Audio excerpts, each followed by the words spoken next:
Hi friends, my channel Venkatrao blogs.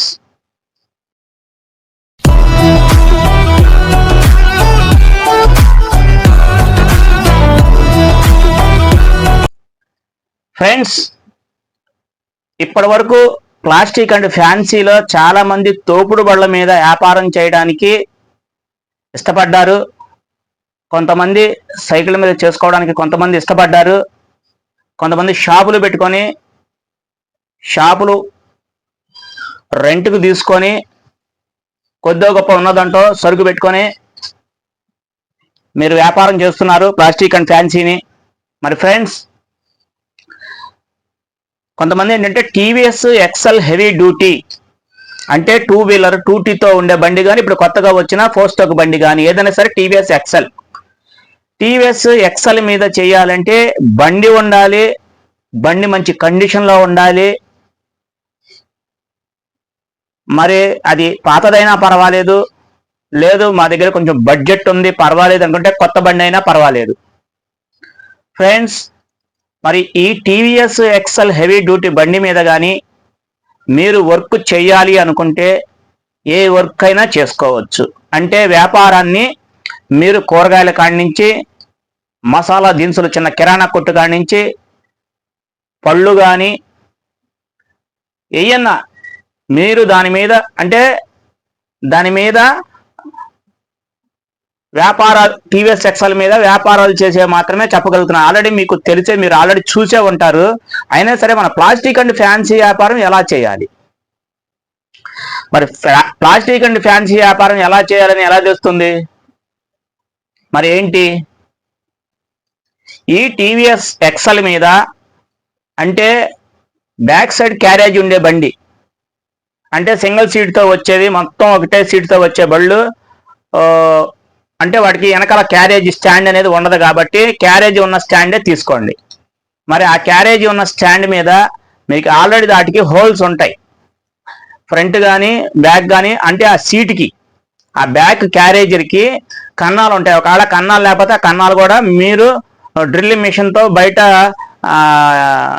ఏమంటారు పౌండ్రీ వాళ్ళు కానీ డ్రిల్లింగ్ మిషన్ ఏమైనా బెజ్జాలు వేయడానికి మీరు ఆ పని చూసుకోండి. ఎందుకంటే మరి ఆ బెజ్జాలు అనేవి ఇప్పుడు కొత్తగా వచ్చే బళ్ళు ఉన్నాయో లేవో అయితే నేను చూడలేదు. మా పాత బళ్ళు అయితే ఉన్నాయి. మా పాత బండికి అయితే మేము ఆల్రెడీ అటు ఇటు కొన్నిటికి లేకపోతే 2 వైపులు లేవు, అటువైపు మటుకి బెజ్జాలు మేము డ్రిల్లింగ్ మిషన్తోనే వేసుకున్నాం. మరి ముందు ఇలాంటివన్నీ చూసుకోండి. దాని మీద చెక్కతో ఒక బాక్స్ తయారు చేసుకోవాలి. అది ఏంటి, దానికి సరబడగా లోతు ఉండాలి. అంటే ఇప్పుడు ఇలా చూడండి ఒకసారి, ఇది చెక్క అనుకుందాం. ఈ చెక్కకి కొంచెం ఈ హైట్లో ఒక 6 అంగుళాలు కానీ 7 అంగుళాలు కానీ లోతు ఉండేటట్టుగా చుట్టూ మళ్ళీ ప్లైవుడ్ చెక్కతోనే కొట్టుకోవాలి. అంటే తొట్టిలాగా అనమాట. అంటే సరుకు దాంట్లో పెట్టుకుంటే బయట పడిపోకుండా అలా తొట్టిలా తయారు చేసుకోవాలి. అది లెంగ్త్ అనేది మీ ఏ ఏరియా తిరుగుతారు, పెద్ద పెద్ద సందులా మీ చిన్న సందులా అనే దాన్ని బట్టి మీరు చెక్క తయారు చేయించుకోవాలి ఆ చెక్క తొట్టిని. లేదు మాకు ఈ అవసరం లేదు, ఈ చెక్కతో మాకు పని లేదు, కొన్నాళ్ళకు పాడైపోద్ది అనుకుంటే మీ దగ్గర డబ్బులు ఉంటే మెష్ దొరికింది, ఐరన్ మెష్. అంటే కాస్త మందపాటి ఊసతో దొరికే గట్టి మెష్. ఆ మెష్ లాంటిది కూడా చుట్టూ మీరు బాక్స్ లాగా తయారు చేయించుకొని వెల్డింగ్ చేసేసుకోవచ్చు. ఎవరు బయట వెల్డర్కి ఇస్తే మీకు కావాల్సిన రీతిలో, మీకు ఎలా కావాలంటే అలాగా ఆ రీతిలో వాళ్ళు వెల్డింగ్ చేసి వర్క్ చేసి మీకు ఒక తొట్టిలాగా అమర్చి అది చేస్తారు. అవి జల్లెడిగా ఉంటాయి, అంగుళానికి ఖాళీగా ఒక బద్దలాగా అలా మీరు తయారు చేయించేసుకొని ఆ తొట్టిని మీరు దానికి కరెక్ట్గా వెనక క్యారేజ్ ఉన్న దానికి బిగించుకోవాలి. ఇదేంటి, కేవలం ప్లాస్టిక్ అండ్ ఫ్యాన్సీ వ్యాపారం చేసే వాళ్ళకి మాత్రమే, కూరగాయలు అమ్మే వాళ్ళకి ఇది పనికి రాదండి. వాళ్ళు ఎవరో దీని గురించి చూడొద్దు, పట్టించుకోవద్దు. ఎందుకంటే కేవలం ప్లాస్టిక్ అండ్ ఫ్యాన్సీ వ్యాపారం గురించి చెప్తాను కాబట్టి మీరు ఆ సరుకుని మధ్యలో అట్ట బాక్సులతో పేర్చుకొని, లేకపోతే ప్లాస్టిక్ ట్రేలు చక్కగా నీట్గా అన్ని ఆ తొట్టులో పెట్టుకొని దానికి డివైడ్ చేసుకొని మీరు ఫ్యాన్సీ దీంట్లో పెట్టుకోవాలి. తొట్టులో చుట్టూ మాత్రం ప్లాస్టిక్ కట్టుకోవాలి. ఏది, మన పాలిథిన్ కవర్స్ ఉంటాయి, అంటే మన ప్లాస్టిక్ డబ్బాలతో పాటు వాటికి కవర్స్ వస్తాయి, కొంచెం పెద్ద కవర్స్ వస్తాయి. ఆ పెద్ద కవర్స్కి మన ఈ ప్యాకింగ్ తాడు ఉంటుంది కదా, ఆ తాడేసి కట్టేసేసి మీకు కాణాలు ఉంటాయి కాబట్టి ఆ కాణాకి వరుసగా తగిలిచ్చేసుకొని కట్టేసుకోవచ్చు. అంటే వెనక ఎంత హీనంగా వేసుకున్నా ఒక 6 లేకపోతే 5 సెట్లు పెట్టుకోవచ్చు, 5-6 డజన్లకి. అంటే ఒక కవర్లో 2 డజన్లు పట్టేంత కవర్ ఉండాలి.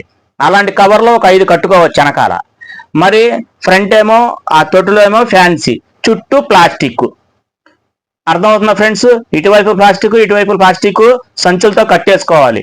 ఏది? పాలిథిన్ కవర్ సంచులు. తర్వాత బ్యాక్ సైడ్ కట్టుకోవాలి. ఇక్కడ వరకు మీకు ఒక చిన్న ఉదాహరణ మాత్రమే నేను చెప్పాను, ఒక చిన్న వర్క్ అది. ఓకేనా ఫ్రెండ్స్? మరి దీనికి మీకు సంబంధించిన కంపల్సరీ మైక్ కావాలి. మైక్ లేదే మీకు అవ్వదు, మైక్ కంపల్సరీ కావాలి. ఆ మైక్ మీరు వ్యాపారం చేసే విధానం మీకు తెలుసు కాబట్టి మీరు ఏర్పాటు చేసేసుకోండి. 2, ఫ్రంట్ టీవీఎస్ ఎక్సెల్ కి మన హ్యాండిల్ ఉంటుంది. హ్యాండిల్ దగ్గర సరుకు అంటే సంచులతో హ్యాంగ్లర్ దొరికిద్ది బయట. ఒక 200, 150 కాడి నుంచి ఎంతో కొంత రేటు ఉంటుంది. ఆ రేటు మీరు చూసి మేము అలా టీవీఎస్ ఎక్సెల్ కి సంచులు తగిలించుకుంటామండి, దానికి హ్యాండిల్ బార్ కావాలి, మాకు సరుకేసుకుంటామంటే వాళ్ళు ఇస్తారు. ఓకేనా ఫ్రెండ్స్? అది ఒకటి. మెయిన్గా మళ్ళీ హెవీ స్టాండ్. ఏది? మన మామూలుగా కంపెనీ వాడు ఇచ్చే స్టాండే కాకోకుండా బ్యాక్ సైడ్ హెవీ స్టాండ్ వస్తుంది. హెవీ స్టాండ్ తెలుసుగా, అంటే నిలువు స్టాండ్ కాదండి, సైడ్ స్టాండే హెవీ స్టాండ్, లోడ్ స్టాండ్ అంటారు దాన్ని. ఆ లోడ్ స్టాండ్ ఎంత కాస్ట్ ఉంటే అంత ఎక్కువ ధరదే తీసుకోండి, కంపెనీదే తీసుకోండి. ఎందుకంటే వెయిట్ ఎక్కువ ఉంటుంది కాబట్టి మీరు నార్మల్ది ఏమైనా తక్కువలో తీసుకుంటే అది వంగిపోద్ది, తర్వాత అయినా పాడైపోద్ది. స్టార్టింగే మీరు తీసుకునేది ₹1 పెట్టుబడి ఎక్స్ట్రా అయినా సరే మంచిదే తీసుకొని ఈ సైడ్ స్టాండ్, అంటే దీన్ని లోడ్ స్టాండ్ అంటారు, బాగా గుర్తుపెట్టుకోండి. సైడ్ లోడ్ స్టాండ్ ఒకటి గట్టిది తీసుకోండి, ఉన్నట్లో ఎంత హెవీ ఉంటే అంత హెవీ తీసుకోండి. ఓకేనా ఫ్రెండ్స్? ఇది మీరు మెకానిక్ చేత ఈ హెవీ లోడ్ స్టాండ్ ని బిగించుకోవాలి. ఎదర ఫ్రంట్ సంచులు తగిలిచ్చే హ్యాండిల్ బార్ బిగించాలి. ఈ 2 కాకోకుండా పౌండరీ దగ్గర మీకు బెజ్జాలు లేకపోతే, అంటే మీరు వెనకాల చెక్క పెట్టి కానీ ఈ ఫ్రేమ్తో తయారు చేసిన షెల్లుతో ఉన్న ఒక మెష్తో కానీ ఆ తొట్టి కానీ దాంట్లో అమరి కూర్చొనేటట్టుగా, అంటే ఓడకూడదు. ఎందుకంటే మనం బరువేస్తాం కాబట్టి ఏదో తీగలేసి కట్టేస్తాం అలాంటివి కాదు. ఒక బోల్ట్ దగ్గర 4 బోల్ట్లు 4 వైపులు హెవీ వేసి ఆ స్టాండ్ కదలకుండా ఉండాలి. ఆ స్టాండ్ ఇంకా మీకు పర్మనెంట్ అనమాట, తీసి పక్కన పెట్టేద్దాము మళ్ళీ బండి వాడుకుందాం అనేది కుదరదు.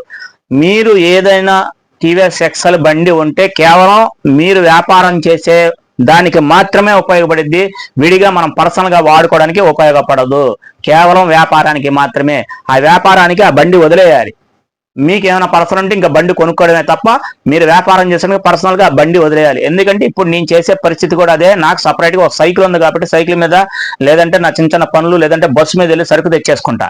నేను ఆ బండి ఇంకా వాడను, కేవలం వ్యాపారానికి, వ్యాపారం చేసుకొని తిరిగి మళ్ళీ ఇంటికి రావడానికి మళ్ళీ ఆ బండిని తీసుకొని ఆ సరుకుతో లోడుతో ఉంటుంది కాబట్టి మళ్ళీ ఆ బండిని అక్కడే పెట్టేస్తా. ఇక ఆ బండి నాకు దేనికి ఉపయోగపడదు, కేవలం వ్యాపారానికి మాత్రమే ఉపయోగపడిద్ది. అర్థం చేసుకోండి. ఈ రకంగా మీరు బ్యాక్ సైడ్ మీరు ఐరన్ మెష్తో కానీ చెక్క పెట్టితో కానీ తయారు చేయించుకొని బోల్ట్లు అవన్నీ కార్పెంటర్తో కానీ మన పౌండరీ వాళ్ళతో కానీ బెజ్జాలు వేయించుకొని 4 బెజ్జాలకి 4 హెవీ బోల్డ్లు వేసుకొని గట్టిగా బిగించి మీరు రెడీ చేసుకొని వ్యాపారం దాంట్లోంచి స్టార్ట్ చేయొచ్చు, కేవలం ప్లాస్టిక్ అండ్ ఫ్యాన్సీ మాత్రమే. అర్థమైందా ఫ్రెండ్స్? దీంట్లో మీరు ఇంకా ఎవరన్నా కొత్త వారు ఏదైనా చేసుకోవాలంటే మీరు చెక్కపెట్టి కానీ ఈ మెష్ కానీ మీరు వాడే పనులకి, ఇది కేవలం ప్లాస్టిక్ అండ్ ఫ్యాన్సీగా చెప్తున్నాను. మీరు వాడుకునే అంటే కూరగాయలు అమ్మేవాళ్ళు కానీ, ఆకుకూరలు అమ్మేవాళ్ళు కానీ, ఎండుమిరగాయలు అమ్మేవాళ్ళే కానీ, ఇంకా తదితర చాలా వర్కులు ఉన్నాయి, చాలా వ్యాపారాలు ఉన్నాయి మనకి. ఆ వ్యాపారాలు చేసేవాళ్ళు ఏంటంటే అప్పటికప్పుడు దాని మీద కట్టేసుకోవడం, అరటికాయలు పెట్టేసుకొని తీసేసుకొని మళ్ళీ వాళ్ళు మామూలుగా బండి వాడేసుకుంటారు. మనకి వాడడానికి కుదరదు, వాళ్ళకి కుదిరిద్ది. వాళ్ళ పని వేరు, మన పని వేరు. మన పని ఏంటంటే స్టాండర్డ్ పని. ఓకేనా ఫ్రెండ్స్? మరి ఏ విధంగా మీరు టీవీఎస్ ఎక్సెల్ కొనుక్కొని సెకండ్స్ అయినా పర్వాలేదు, రిపేర్ లేకోకుండా బ్యాక్ టైర్ మట్టికి నెంబర్ 1 కండిషన్లో ఉండాలి. ఫ్రంట్ టైర్ అటు ఇటు అయినా పర్వాలేదు కానీ బ్యాక్ టైర్ మట్టికి కండిషన్ లో ఉండాలి. ఎందుకంటే బ్యాక్ టైర్ మళ్ళీ ఎప్పుడన్నా రిపేర్ చేసి పంచర్ వేస్తే కొంచెం ఇబ్బందిగా ఉంటది కాబట్టి నేను బ్యాక్ టైర్ ఎప్పుడు నాది ఒక ఎంఆర్ఎఫ్ టైర్ మాత్రమే వాడుతున్నాను. నెంబర్ 1 గా ఉంది. నేను ఎక్కువ కొత్తయే వాడతా. కొన్ని రోజులు అయిపోయింది అనుకో తీసేస్తా, మళ్ళీ బటన్ అరిగిపోతే తీసేస్తా, మళ్ళీ కొత్త వేస్తా. ఎందుకంటే పంచర్ పడింది అనుకో మన వల్ల కాదు ఆ బండి లాగాలంటే, బండి ముందుకు కూడా కదలదు. ఇవన్నీ మనసులో పెట్టుకొని అర్థం చేసుకొని మీరు టీవీఎస్ ఎక్సెల్ మీద వ్యాపారం చేయగలగాలంటే ఆ విధంగా మీ దగ్గర స్తోమతను బట్టి మీరు వ్యాపారం చెయ్యండి. ఇదే టీవీఎస్ ఎక్సెల్ మీద వ్యాపారం చేసే విధానం. ఇది కొంచెం రిస్క్ తో కూడిన పనే, బరువు ఉంటుంది, ఆ బరువు లాగగల శక్తి కూడా కావాలి. ఇవన్నీ ఎస్టిమేషన్ వేసుకొని నేను చెయ్యగలను అనుకుంటేనే మీరు వ్యాపారం మొదలు పెట్టండి. మీకు ఇష్టమైతేనే. మీరు ఒక సందులో వ్యాపారం చేయడానికి వెళ్ళారు, మీరు లోడ్ స్టాండ్ ఉంటుంది, వెంటనే లోడ్ స్టాండ్ వేసి లాకేజ్ చేసుకోవటమే. మళ్ళీ ఎవరన్నా ఆపారనుకో మళ్ళీ లోడ్ స్టాండ్ వేసుకొని మళ్ళీ లాకేసుకోవటమే. అట్టాగే అందుకనే మీరు నుంచొని పెట్టి ఉండాల్సిన అవసరం లేదు, లాకేసుకొని బండి ఫ్రీగా వదిలేయచ్చు. అక్కడ వరకు బాగానే ఉంటుంది. కానీ కొంచెం ఎత్తు పొలాలు వచ్చేప్పటికి కొంచెం హెవీగా ఉంటుంది కాబట్టి మనకి ఇబ్బందిగా ఉంటుంది. ఫ్రెండ్స్ ఓకేనా? మరి ఈ టీవీఎస్ ఎక్సెల్ హెవీ డ్యూటీ కానీ కొత్తగా బండి ఏదైనా కొనుక్కొని కానీ మీరు చేయగలిగితే వ్యాపారం సునాయాసంగా చేసుకోవచ్చు. నెంబర్ 1 ప్రాఫిట్ ఉంటుంది. మీ పెట్రోల్ ఖర్చులు కూడా మీ వ్యాపారం నుంచి తీసే మీ ప్రాఫిట్ పెట్రోల్ కూడా కొట్టించుకోవచ్చు. విడిగా ఏమి మన జోబులో తీసి చేయాల్సిన అవసరం లేదు. కానీ మంత్లీకి ఒకసారి కానీ 2 months కాబట్టి బండి చెకప్ చేయించుకోవాలి. దీనికి ఇన్ని పనులు ఉంటాయి. టీవీఎస్ ఎక్సెల్ అనగానే మీకు అన్ని వర్క్ తెలిసి ఉండాలి, లేదంటే మెకానిక్ చేతనే చేయించుకోవాలి. మీరు వస్తా దారిలో ఎక్కడ ఆగిపోతే చాలా ఇబ్బంది. అర్థం చేసుకొని ఈ టీవీఎస్ ఎక్సెల్ మీద వ్యాపారం చేస్తారని మా వెంకట్రావు బ్లాగ్స్ చేసుకోవాలనుకుంటే సునాయాసంగా చేసుకోండి. బాగా ఆలోచించి ఈ వ్యాపారంలోకి దిగండి, తొందరపడద్దు. మీరు చేయగలనంటేనే ఇవన్నీ చేసుకోండి. ఓకేనా ఫ్రెండ్స్? Thank you.